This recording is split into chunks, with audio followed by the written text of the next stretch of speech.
τώρα. Ναι.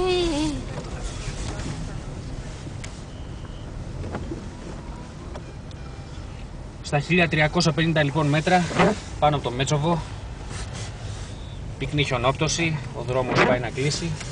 Γι' αυτό και εμείς παίρνουμε το δρόμο της επιστροφής, να μην πάθουμε καμιά νύλα.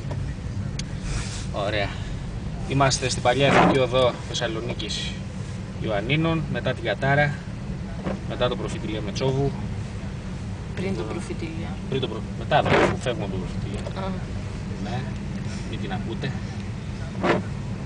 Αυτά λοιπόν. Σε τελεφέρει. Πάμε σιγά σιγά με Δευτέρα.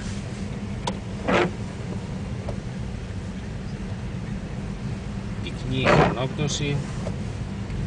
Στα 1250 περίπου μετατρέπεται σε βροχή, σε χιονόνερο. Όμορφες εικόνες, καλό χειμώνα.